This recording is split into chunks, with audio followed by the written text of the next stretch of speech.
Hola, hola a todos, bienvenidos a un nuevo episodio de la economía P2P. Estamos acá nuevamente con Leo. ¿Todo bien, Leo? ¿Qué tal? ¿Qué tal? ¿Todo bien? Todo bien, todo bien. No sé por qué siempre arrancamos tentados de los episodios, por alguna razón extraña.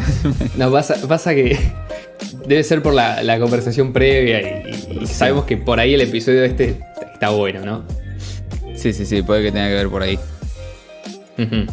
Entonces, bueno, hoy vamos a hablar de un tema que es un tema que no sé por qué me surgió, pero me apareció el tema en la cabeza.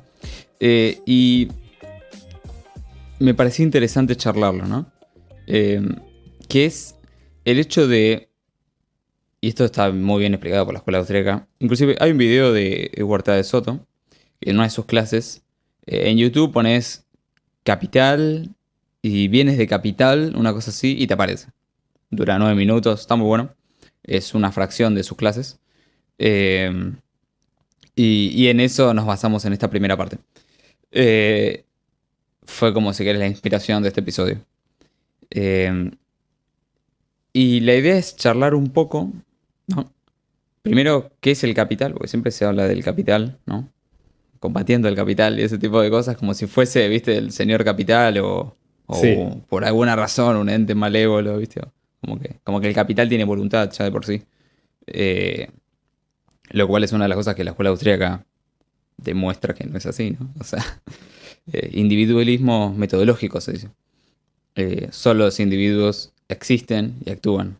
Por eso el mercado no habla, porque no existe. Solamente los individuos existen.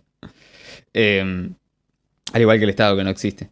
Aclará lo que dijiste porque alguno te va a matar diciendo que acabas de decir que el mercado no existe. No, o sea, No, no. existe si querés el mercado, pero no habla, no tiene voluntad No, propia, no. este tipo de cosas que se Exactamente. le No atribuye, ¿no? existe fuera de las personas que lo componen. Es como el golpe de mercado, ¿viste? O este tipo de Ujú. cosas, como que al Estado le hacen un golpe de mercado.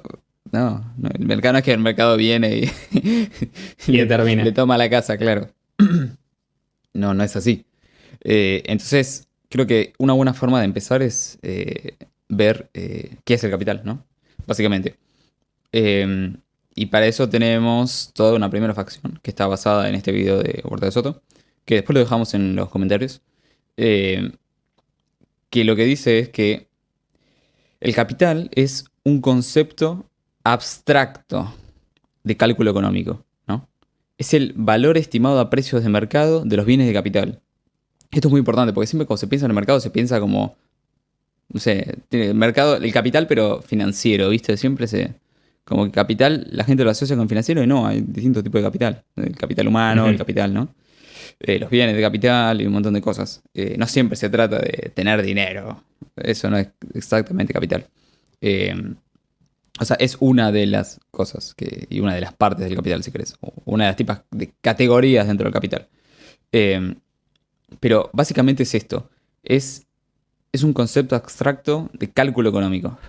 Y acá vamos a citar a la queridísima Acción Humana, que me la compré, me llegó ayer, con Bitcoin Cash, obviamente la compramos, como corresponde. Es un tomoque enorme, un tratado en realidad. Así que dentro del mismo video de Huerta de Soto citan una página, perdón, 318. Así que vamos a leer esa fracción, porque es la misma fracción que traen. Pero dije, bueno, vamos a comprobar que, no sé, que la versión siga siendo la misma, que siga estando en la misma página, ¿no? Así que, bueno, básicamente dice, el concepto de capital no se puede separar del cálculo monetario ni de la estructura social de una economía de mercado, que es la única en la que el cálculo monetario es posible. Por eso, capitalismo, capital, ¿no? ¿Por qué? Mises Porque es la Dixit. única que permite el capital, o sea, esta abstracción, ¿no? Del cálculo económico. Sigue. El concepto de capital carece de sentido fuera de la economía de mercado. Solo tiene sentido cuando los individuos que actúan libremente dentro de un sistema social basado en la propiedad privada de los medios de producción pretenden enjuiciar sus planes y actuaciones. El concepto se fue precisando poco a poco a medida que el cálculo económico procesaba en términos monetarios. Progresaba en términos monetarios. Entonces, esto es interesante y creo que requiere otras definiciones para entenderse, ¿no? Porque Ujú. lo que se habla es que este concepto abstracto de cálculo económico o monetario, ¿no? Es el valor estimado a precio de mercado de los bienes de capital. Entonces ahí vamos a qué son los bienes de capital, ¿no? Y básicamente lo que se explica es que un bien de capital o un factor de producción, ¿no?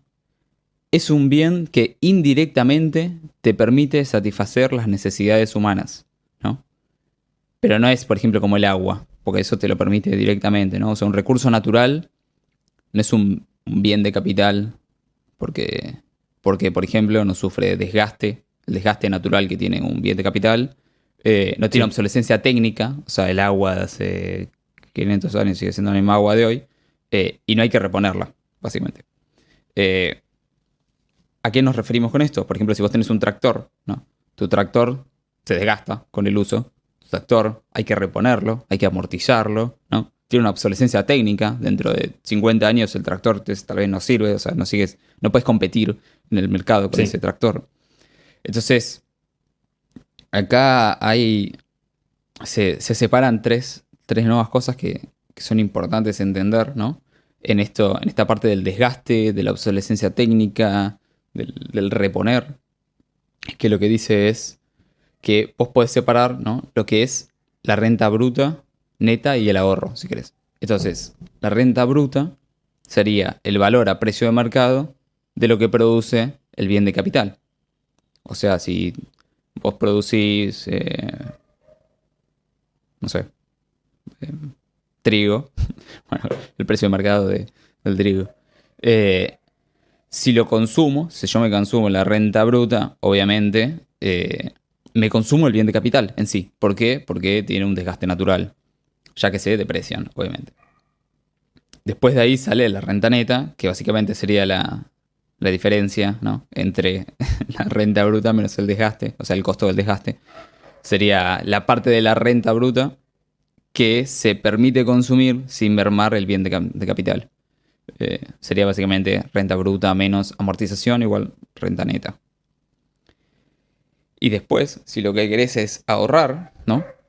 Si yo consumo menos de mi renta neta, ¿no? Si la parte de la renta bruta menos la amortización, consumo menos de eso, estoy ahorrando. O sea, estoy acumulando, ¿no? Dinero que me puede permitir incrementar, ¿no?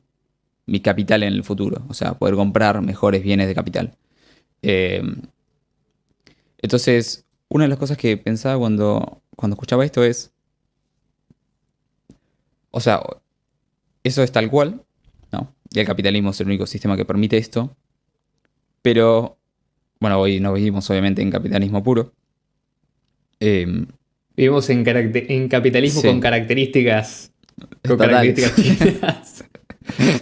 No, no, fuera de Sí, chiste. con características locales, viste, que aplica a cada Con país. características locales, depende del país. Si vivís en Claro, Argentina, es capitalismo con sí, sí. características argentinas, o sea que es En Norcorea tiene 5% capitalismo, características. 95% regulaciones. Sí, sí, sí, Si es sí. en Estados Unidos, tenés un poquito más de capitalismo, pero tenés otras regulaciones y otro Sí, sí, recorte de sí. libertades que en otro lado. Y no hay Y mercado bueno, negro. si vivís Sí, en otros lugares, cada lugar tiene su propia. Digamos, si querés, internacionalmente, digamos, entre la anarquía estatal, sí podría darse, digamos, una especie de capitalismo cuasi puro, ¿no? sí, O sea, ahí es como en los mercados internacionales, digamos, directamente no tenés otra influencia más que. O sea, todavía no hay una coordinación, si querés, o un supraestado o un ente regulador internacional que coercitivamente fuerce a los estados a operar de una manera. Ahí sí como que tenés sí, sí, mayor sí. libertad económica. Pero es ese nivel. A nivel local, esto prácticamente no existe en muchos lugares. Es no solamente difícil, sino imposible, ¿no? Y antes de que sigas con esto, me parecía también importante resaltar las diferencias que hay entre la visión miseana, que es la visión de la Escuela Austríaca de Economía, de los bienes de capital, versus la visión marxista o comunista de los bienes de capital, que básicamente Claro. según la. Porque cuando hablamos de capital o bienes de capital, acá entran, digamos, muchas preconcepciones que por ahí primero hay que desmontar para que se entienda bien de qué estamos hablando. Entonces, A mí esto me lo explicaron, o sea, yo en la escuela lo tuve que ver y probablemente cualquier persona que Sí. haya estudiado en una universidad pública en Argentina, si bien no tuvo economía, por ahí no sé, si estudiaste abogacía o estudiaste alguna ciencia social, vas a ver esto. Te van a Sí, te lo explicar, ponen en digamos, todos que lados. según la... Estudias Claro, dentista y te lo exactamente, ponen el todo eso. marxismo te lo enseñan. O sea, te pueden Sí, decir sí. después, ok, yo no soy marxista, pero por ejemplo no te enseñan otras escuelas como la Escuela Austríaca de Sí, sí, Economía, por sí. alguna razón. Sí, sí. Entonces, cuando pasas por la universidad o pasas por la secundaria y te explican, digamos, el sistema de producción desde el punto de vista marxista, lo que te dicen es, los bienes de capital son lo que se conoce como propiedad privada y el marxismo hace esta diferenciación entre propiedad privada y propiedad personal. Propiedad Sí. privada básicamente son los medios de producción, lo que nosotros acá estamos llamando, definiendo como bienes de capital, que son aquellos bienes que permiten transformar materias primas en bienes de consumo o propiedad personal, por así decirlo. Y es el mecanismo que utilizan, o sea, supuestamente como el proletariado no tiene acceso a los bienes de capital, entonces debe vender su fuerza de trabajo a un precio menor del que recibe el capitalista, y esa diferencia que el capitalista se lleva, que digamos, le paga 50 al trabajador por un producto y vende ese mismo producto a 100, esa diferencia se llama plusvalía y es el origen de la teoría de la explotación marxista. Sí, en realidad la Que diferencia no está es basado... entre el precio, o sea, no es entre lo que... Es la diferencia es entre el precio, o sea, perdón, Y lo la que ganancia, si produce, querés. claro, y lo que le paga, ¿viste? O sea, después Ujú. si hay un margen extra que va para el empresario, sí, lo que dicen ellos es que se le paga menos de lo que producen, ¿viste? Por eso hay Exacto. explotación. Eh, y básicamente que estos bienes de capital existen para justamente mantener un sistema de explotación. Lo que acá nos está diciendo Mises es que estos bienes de capital son bienes que fueron producidos gracias al ahorro. O Sí, sea, si partimos de la base que en las sociedades primitivas los bienes de capital eran inexistentes, o sea, en las sociedades animales, inclusive en los animales que son más parecidos a los humanos, sociológicamente hablando, antropológicamente hablando, como por ejemplo los monos, no tienen bienes de capital. Solamente utilizan, o sea, tienen bienes no de consumo ahorran. inmediato que no ahorran, o sea, el mono no ahorra. Entonces, digamos, y el capitalismo es un invento que se da no solamente, digamos, en sociedades, en cualquier sociedad humana tampoco, se da en Sí, sociedades humanas con características especiales, o sea, es aquellas sociedades que tienen el poder o la capacidad de diferir el consumo, que eso es el ahorro. Entonces, sí, el sí. origen de todos los bienes de capital son el ahorro.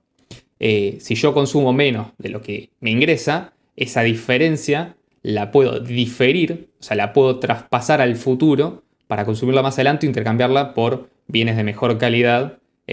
O, por ejemplo, utilizar ese ahorro para consumir mientras yo produzco bienes de capital. Sí. Entonces, un ejemplo que se usa mucho en la Escuela Austríaca de Economía es el ejemplo de Robinson Crusoe. No. Después hay un video también que estaría bueno que le dejemos el enlace, que es uno de Economic Pills, que explica teoría del Sí. capital, que creo que lo explica con Robinson Crusoe justamente, pero lo que dice es, supongamos que Robinson Crusoe llega a una isla, ¿no? Entonces empieza a comer bananas. Él puede ir y directamente sacar las bananas del árbol y comérselas, y básicamente con eso subsiste. El tema es, ¿cómo puede hacer, ¿no? Para, digamos, producir un bien de capital, que sería una vara de madera, que le permita sacar bananas de forma más eficiente. O sea, en vez de tener que treparse al árbol, directamente con la vara las baja, entonces saca más bananas en menos tiempo o en la misma cantidad de tiempo. Sí. Entonces, básicamente lo que tiene que hacer es ahorrar bananas, o sea, consumir menos bananas de las que puede sacar un día, para durante el tiempo que esté produciendo esa banana poder comer, esa vara pueda comer las bananas que ya ahorró, y después a partir de ahí tener un bien de capital que le permita aumentar su productividad. Porque esto también es otra de las consecuencias del crecimiento de los bienes de capital, que es aumentan la productividad. Y no es consecuencia, perdón, coincidencia, que los países que consideramos más ricos son los que están más invertidos en bienes de capital, porque son los más productivos en general. Sí. Por eso, incluso, digamos, no hay una relación directa entre tener recursos naturales disponibles y ser un país rico. O sea, Sí, sí, por Bolivia los productos creo que naturales tiene no más son bienes de recursos capital. naturales que Suiza, y sin embargo Suiza es mucho más rico porque tiene más bienes de capital, porque tiene factores de producción que son más eficientes. Sí, sí. Pues es que los recursos naturales no son bienes de capital. Los recursos naturales no son bienes de capital, son justamente recursos, en muchos casos, que no sirven. Ejemplo, el petróleo, ¿no? Cuando se descubrió que el petróleo se podía utilizar para producir energía, recién ahí pasó a ser valorado como algo útil. Pero sí, antes era una justamente maldición. era una maldición. O sea, si vos te encontrabas con que en tu campo, por ejemplo, vos estabas sembrando en el medio de Kansas y te encontrabas con que te empezaba a salir el petróleo de abajo y te estropeaba la cosecha, vos decías, obviamente esto es lo peor que me puede pasar, porque el petróleo no tenía ningún uso práctico. Es gracias a los bienes de capital, como por ejemplo la forma de extraerlo, las refinerías y otras, digamos, construcciones, otros bienes que te permiten transformar ese petróleo en energía, en algo, un producto refinado, en algo que se puede utilizar, que ese petróleo empieza a tener valor. O sea, no hay un precio objetivo del petróleo. Eso depende también de la presencia de bienes de consumo, de bienes de capital. Si vos no tenés bienes de capital, hay muchos recursos naturales a los cuales te van a parecer no solamente inútiles, sino probablemente, digamos, vos lo ves como incluso una desventaja. Por ejemplo, el litio, digamos, si no existieran la posibilidad, gracias a los bienes de capital que existen actualmente, para transformarlos en una forma de ahorrar energía, probablemente no tendría ningún valor y sería completamente inútil para la mayoría de las personas. Nadie necesita litio. Sí, sí, o sea, no por es un eso bien que vos también, podés consumir para subsistir. por eso también se habla de bienes de capital humanos y este tipo de cosas, ¿no? Porque el conocimiento para manejar la maquinaria que extrae el litio es también un bien de capital. Exactamente. Es de distinta categoría, pero es un bien de capital. Entonces, Totalmente. ¿qué es? ¿Dónde entra Bitcoin Cash en esto, no? ¿Dónde entra el efectivo electrónico peer-to-peer de Satoshi Nakamoto? Bueno, justamente Bitcoin Cash lo que permite es que este sistema de lubricado, ¿no? Funcione de una manera más óptima que la actual. ¿Por qué? Porque el Estado le agrega fricción al capital, ¿no? Bitcoin Cash le saca esa fricción. Por eso es importante. Hace funcionar mejor el sistema. O sea, tener un mejor bien de intercambio indirecto, el dinero, es mejor, no peor. Entonces, el Estado básicamente, ¿qué es lo que hace? Te confisca el ahorro con impuestos. Entonces, no te permite mejorar tus bienes de capital, ¿no? O inclusive hay veces que te saca hasta tu renta neta, ¿no? Sí, y esto también te obliga a consumir, te saca lo que ahorraste de la diferencia entre la renta neta y la renta bruta. Totalmente. O sea, vos, supongamos que producís, ¿no? No podés amortizar. No solamente el Estado por esa producción, en varias etapas del proceso de producción, te va a sacar impuestos. O sea, te va a sacar parte de esa ganancia que eventualmente vas a tener que trasladar a precio. O sea, no solamente encareciendo tu producción o probablemente dejándote fuera de competencia, pero suponiendo que puedas subsistir, que te resulte rentable y que lo puedas hacer. Si vos querés ahorrar una de esa parte, claro, nada te garantiza que el Estado eventualmente no te vaya a cobrar por ese ahorro que tenés quieto. O sea, de dinero que ya te cobraron impuestos, que ya está, digamos, impuestado, ¿cómo se dice? Sí, sí, sí. En inglés sería taxed money. Sí, bueno, que ya te lo cobraron. Claro, básicamente es un dinero que ya pagó impuestos. Vos simplemente querés decir, ok, este dinero lo quiero guardar y dejarlo quieto por un tiempo. Porque prevengo o lo quiero ahorrar para una etapa de emergencia o para mejorar mi capital en el futuro. Es un riesgo, digamos. O sea, estás asumiendo, digamos, la posibilidad de cubrirte. No podés planificar. O sea, esta abstracción del cálculo monetario no lo podés hacer. ¿Por qué? Porque te agregan fricción. No lo podés hacer si no tenés ahorro. Claro. Si no tenés la posibilidad de ahorrar. Lo que sucede es que te lo imposibilita más. El Estado te suma fricción. Exactamente. Al cálculo mental, ¿no? Entonces... O sea, pero particularmente nocivo es el impuesto que va destinado a cobrar sobre el ahorro. Sí, total. Sí. Porque destruye el incentivo para ahorrar, que es la única forma en un sistema que progresa hacia mejores bienes de producción y bienes de capital, de generar esos bienes de capital. O sea, estás destruyendo la base de la producción. Como el Estado no produce nada, vos, si querés tener un país más rico, dependés de mejores capacidades de producción, de mejores bienes de capital. Si vos eliminás la posibilidad de ahorrar, estás eliminando directamente, no indirectamente, directamente la posibilidad de mejorar en bienes de producción. Un ejemplo claro acá en Argentina es el caso del campo, ¿no? Donde tenés una industria que se mantiene, digamos, gracias a exportaciones de digamos, una enorme cantidad de productos que son extremadamente rentables, porque el campo en Argentina es extremadamente fértil, y sin embargo tenés menos producción que en otros países, con menos, o sea, con campos que tienen, digamos, menos características naturales, pero por los bienes de capital que tienen encima, o sea, mejores cosechadoras, mejores herramientas para eliminar plagas. Bueno, esto es increíble. El otro día estaba viendo esto. Pero. Igual el campo Me argentino estoy es yendo de por los las más ramas. productivos a nivel global, ¿eh? ¿Cuál? ¿El campo El argentino? campo argentino, sí. Sí. Sí, pero vos imaginate que de lo que produce el campo, el 70% Sí, lo digo, confisca el Estado. si le sacaras obviamente toda esta fricción sería mucho mejor, obvio. Pero, Y yo digo, pero es no es productivo. pocamente. No, pero digo, es productivo. Sí, por más que sea uno de los más productivos a nivel global, estás, digamos, limitando la capacidad de producir. O sea, hacerlo hoy no significa que lo vas a hacer mañana, ¿no? Si le sacás todo lo O sea, que digo, ganan, dentro de 2 años no existen. Ganancia O sea, de dólares por directamente. hectárea es menor que en otros lados. Para Sí, el- sí, sí. Sí, los que les pagan por exportar totalmente, si le ponen un montón de impuestos y estupideces. Si nos están escuchando afuera, no es joda lo que digo, no es broma lo que digo, que el 70% de lo que produce el campo se lo lleva el Estado. Sí, sí, sí. No es broma. Y el otro día, por ejemplo, estaba viendo una máquina, ¿no? Que literalmente era un herbicida, que obviamente hay, digamos, yuyos o plantas que alteran el cultivo. Básicamente lo que hacía era, pasaba por encima de los cultivos, tenía varias cámaras y tenía inteligencia artificial y tenía un láser. Entonces detectaba cuáles eran las Sí. plantas a las cuales había que eliminar y con el láser les disparaba. O sea que no usaba Sí, para no herbicida. usar agroquímicos y qué sé yo. O sea, imagínate lo que te aumenta eso la productividad, porque encima, digamos, es un bien de capital que puedes reutilizar a futuro. Obviamente, digamos, debe tener un desgaste como todo, pero a lo que me refiero es aumenta la productividad y te da un bien de mejor calidad sin Sí, presencia de agroquímicos, por ejemplo. Que Sí, sí. debería ser algo deseable. Entonces, ¿qué Algo es lo que hace el dudo que Estado? llegue en Argentina. Sí. Lo que hace el Estado básicamente es redistribuye el ahorro. Por ejemplo, con la inflación, ¿no? Con cobrar impuestos. Lo que hace es le saca a unos y les da a otros. En general, ¿qué es lo que Se sucede? dan a ellos. Le saca al más productivo y le da al menos productivo, o sea, a ellos mismos, ¿no? Le saca al productor, ¿no? Las redes sociales están separadas en productores y parásitos, o sea, sociedad productiva y sociedad parasitaria. Ellos le sacan a la productiva y se la dan a la parasitaria, para que siga siendo parasitaria también. Entonces, ¿qué es otra de las cosas que hace? Bueno, limita el capital con regulaciones. No te permite hacer determinadas cosas, te regula, te dice cómo tienen que hacer las cosas, entonces te bloquea. También esto imposibilita la buena asignación de recursos, o sea, dificulta el cálculo económico, ¿no? Y encima, o para frutillita del postre, se cree omnipotente, ¿no? Soluciona todo en base a algoritmos y modelos matemáticos donde inyecta liquidez, ¿viste? Donde él cree que es donde tiene que ser. Entonces, eso obviamente, con la imposibilidad de cálculo económico te das cuenta que no sirve.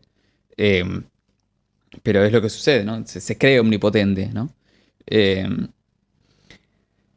por otro lado, el contraste con Pico en Calle es que primero no se puede confiscar a gran escala. Tendrías que ir persona por persona, lo cual es bastante complicado. Y no es ir persona por persona como fue con el oro, pateas la puerta, levantás el colchón y está ahí el oro. Esto es un poco más difícil, porque es invisible, digamos. No está en tu casa, anda a encontrarlo, claro. Sí, sí. Probablemente hasta Pero la pará. persona a la que entraste no tiene acceso. Puede pasar Sí, sí. que no tenga acceso, que lo tenga delegado o lo que sea. No, pero digo, si hacemos una ley para prohibir la confiscación de Bitcoin Cash, ¿no? Ahora sí, no, en la Constitución hay que ponerlo, boludo. En la Constitución ponemos, ¿no?, Sí. que no se puede confiscar Confiscar. el Sí, ahorro. sí, sí. No lo arreglamos. Pues esto también son de las cuestiones, digamos, interesantes de la planificación centralizada, ¿no? Que vos tenés por un lado digamos, un sistema económico basado en propiedad privada, basado en ahorro y basado en aumentar la productividad vía ahorro y mejorar bienes de capital. Y por otro lado, digamos, que esto necesariamente implica tener la posibilidad de hacer cálculo económico y tener una Sí. cierta previsibilidad. Si vos tenés, por otro lado, el Estado que te va restando esa previsibilidad, te va añadiendo fricción, y no puede, por definición, hacer cálculo económico, o tiene los incentivos alterados para hacer ese cálculo económico, es como decir, ok, el comunismo puro no funciona, pero un poquito de comunismo sí. Tipo, Sí, un poquito sí, de sí. comunismo en lugares Hay específicos grados. anda mejor. Hay grados, exactamente. O Los sea, monopolios son malos. Pero cuando y se claro, trata es de como, por seguridad y ejemplo, leyes, sí, hay es otro debate. liberales y libertarios, generalmente son más liberales, ¿no? Más conservas, que te dicen que no hay que eliminar el Banco Central, por ejemplo. Sí, no. Entonces, digamos, están en contra de todos los controles de precio. Vos le preguntás, están en contra de los controles de precio, te van a decir que sí. Menos el de Pero cantidad. Pero el de la cantidad de o sea, dinero, ¿viste? Tipo, de dinero, ese lo tienen claro, o sea, saben el Sí, número. sí. O sea, vos le Cantidad preguntás de y te dicen precio el de número.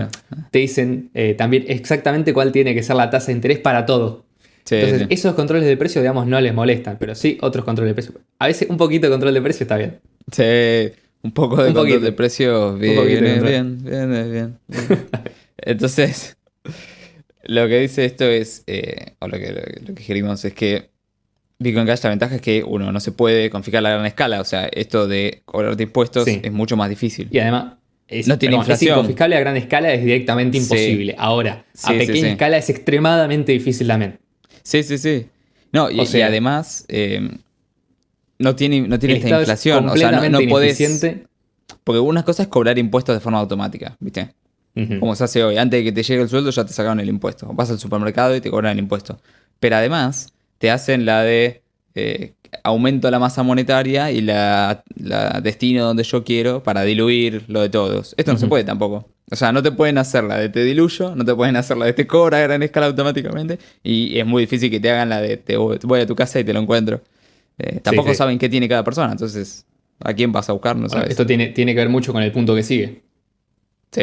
Y es que no se puede censurar, ¿no? Esta libertad de capitales total que te permite, que va y barre con todas estas regulaciones. Ya de por sí no tiene fronteras, ¿no? Aparte, viste que las regulaciones son de esta línea del mapa para acá son unas regulaciones, de esta línea del mapa para acá son otras regulaciones que la deciden dos gordos distintos, ¿no? Sí, Y no podés mover tu capital entre las claro. líneas, ¿viste? No importa que tú que enfrente haya un kiosco y quiera comprar, ¿no? Entonces, Yo lo que apunto acá es, eliminás todo esto. No se puede censurar sí. y no hay limitación geográfica tampoco. Sí, yo lo que entiendo, esto también es importante aclararlo, ¿no? O sea, cuando hablamos de regulaciones nos referimos a regulaciones que apuntan a justamente control de capitales. Sí. No otro tipo de regulaciones que se pueden dar de forma espontánea y natural en base a las demandas de mercado, ¿no? Por Sí, ejemplo, sí, obvio. si vos tenés sociedades de derecho privado, que ya vamos a Pero hacer un podcast serían hablando- los sumos regulaciones voluntarias, ¿me entendés? No es A eso voy, impuesta. justamente por- son regulaciones voluntarias. Sí. Te iba a poner un ejemplo que me parece claro. Suponete vos tenés una comunidad privada, o sea, una sociedad de derecho privada de judíos, entonces van a querer comer comida kosher. Bueno, Sí. las regulaciones van a ser, la comida que se produce acá tiene que ser comida kosher. Sí, ¿viste? sí, obvio. O vas a tener, digamos, Pero una está sociedad adaptado a la que... demanda, ¿no? O sea, es como... Claro, justamente porque del otro lado tenés una demanda. Claro. Pero eso es, digamos, son necesidades de producción en base a demanda de mercado. Y vos vas a ir a cubrir ese nicho. Pero básicamente, digamos, las regulaciones en cuanto a te censuro para que no te puedas mover tu dinero, pues a partir de que usás Bitcoin Cash, usás efectivo electrónico peer-to-peer, lo puedes transportar a cualquier parte del mundo, porque en realidad no tiene un espacio, no ocupa un espacio físico. En ese sentido tampoco es censurable. Claro. O sea, no te pueden impedir, por ejemplo, o sea, rompe con todas las barreras nacionales e internacionales inclusive. Esto de no puedes pasar con más de $10.000 en efectivo. Bueno, ahora sí, porque puedes llevar efectivo electrónico peer-to-peer Claro, en tu ya cabeza Sí, y sí, sí. pasás con, si querés, $100 millones. O sea, el equivalente a $100 millones. En ese sentido, no tenés una regulación que te lo impida. Ni que lo puede impedir tampoco. O sea, Sí, sí, no es sí. una cuestión de que el día de mañana dicen esto no se puede hacer y no lo hacen. Y es que todo esto lo que permite es que pueda haber cálculo monetario, ¿no? Sin intermisión del Estado. Y a su vez, ¿no? No hay un ente central planificador del dinero y todo esto. Pues tal vez lo habría en otras áreas. Esto no significa que sí. O sea, le quitarías mucho poder, pero Ujú. ya existió el Estado sin tener poder sobre el dinero, ¿no? Pasa que esta vez sería más difícil, porque cuando sucedía esto había oro, ¿no? Y ponele que te podían obligar, no, te paraban y te Sí. sacaban el oro, o entraban a tu casa y te sacaban el oro. Sí, y te Ahora obligaron no, a usar más el difícil. equivalente o un ETF de oro, Sí, que es del oro. básicamente dinero Sí, sí, fiduciario. sí. El patrón oro es eso, es un Sí, ETF, sí, exactamente. un equivalente, un título de deuda pública en oro, que después, digamos, la deuda pública lo rompieron Sí. y crearon el dólar fiat, digamos, 100% Sí, sí, sin sí. respaldo. Así que, bueno, esos fueron todos los puntos del podcast. No sé si Leo querés comentar algo antes de cerrar. Sí, es básicamente como dar una idea yendo un poco a lo que sería la economía peer-to-peer. Y me parece muy, muy interesante esta parte de, ok, la primera sociedad que introduzca masivamente Bitcoin Cash va a tener acceso a un nivel de libertad que le va a dar una posibilidad de ahorrar y de mejorar los bienes de capital tan grande que probablemente se dé un aumento de la productividad como Sí, nunca total. antes se vio en la historia. Porque va a ser literalmente, capitalismo con esteroides. Sí, sí, sí. A lo que voy es, porque, ¿qué va a pasar? O sea, imagínate, digamos, el Estado hoy en general, digamos, tiene cierto poder, o sea, puede forzar a instituciones financieras a actuar de determinada manera, a bloquear a ciertos usuarios, a censurar determinadas transacciones, a hacer contratos bilaterales entre países para joderle la vida a la gente que ahorra, etcétera, etcétera. Por otro lado, el Estado con CBDC es Sí, comunismo con esteroides, sí, sí, sí. porque ahí ya directamente tenés inyección de liquidez automática, inflación discrecional, completamente discrecional, redistribución de la riqueza a gran escala. Evidentemente, si quieren mantener un mínimo de productividad, no van a implementarlo con todo, pero va a estar siempre la posibilidad de que suba Pol Pot al poder y reviente todo. O sea, eso tenés que tenerlo en cuenta, evidentemente. Sí, sí, Y se va a total. hacer política, obviamente, con esto, ¿no? Y por otro lado, eliminar completamente toda fuente de poder coactivo desde el control institucional del dinero para pasar a una fuente de dinero que, de una vez por todas, no sea manipulable por ninguna persona, ningún ente centralizado. Es decir, mientras vos más gente tenés utilizando Bitcoin Cash, más gente se beneficia de que que el modelo de incentivos de Bitcoin Cash no cambie, principalmente los mineros, pero también los usuarios. Entonces, una sociedad, un país, por ejemplo, que adopta masivamente Bitcoin Cash, probablemente vea un crecimiento enorme en el mediano plazo de su capital productivo eh, y tendría acceso a todo esto que describimos, pero a una velocidad, digamos, extra. No solamente por la previsibilidad que eso te va a dar, sino también por el Sí, sí, crecimiento sí. económico que vas a tener en base al ahorro, en base a un montón de cosas. Entonces nosotros acá queremos hacer un hincapié, por lo menos me parece importante como para cerrar, esta idea de que, ok, ya hoy en día tenemos acceso a la tecnología, está en etapa en la cual se sigue descubriendo, por eso existe todavía esta volatilidad y demás. Pero eventualmente, si esto, digamos, explota en el sentido de explota en uso, en adopción y demás, Sí, sí, sí, en esto no utilidad. va a ser una posibilidad. Entonces imagínate el tercer caso, Estado con Bitcoin Cash. Ponele que no lo eliminas completamente, pero no tenés confiscación forzosa, o sea, no tenés confiscación. Digamos, cualquier contribución al Estado para que se mantenga y funcione tiene que ser necesariamente voluntaria porque no la puedes extraer mediante la fuerza, por lo menos tenés que ir persona por persona, lo cual es extremadamente ineficiente incluso para un ente a gran escala con recursos para expoliar muy desarrollados. No puedes inflar la moneda, con lo cual te tenés que ajustar a reglas de mercado.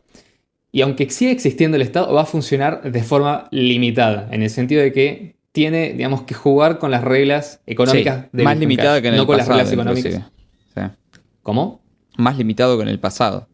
Sí, porque está obligado a jugar con las reglas de Bitcoin Cash. No tiene la posibilidad de modificar eso. Sí. Está forzado porque son inmutables en ese sentido. Entonces, creo que la economía P2P en el futuro va a ser esto. O sea, la economía de personas sin intermediarios forzosos, interactuando libremente y generando mayor riqueza, mejorándole la vida a la gente y haciendo crecer los bienes de capital para eventualmente Sí. llegar a una sociedad mucho más libre y más justa. ¿Y por qué P2P? Porque solo las personas, solo los individuos existen y actúan, ¿no? Ahí Exactamente. tiene un poquito el porqué el nombre. Así que, bueno chicos, ahora sí, esperemos que les haya gustado. Nos vemos el viernes que viene. Chau, chau. Chau, chau.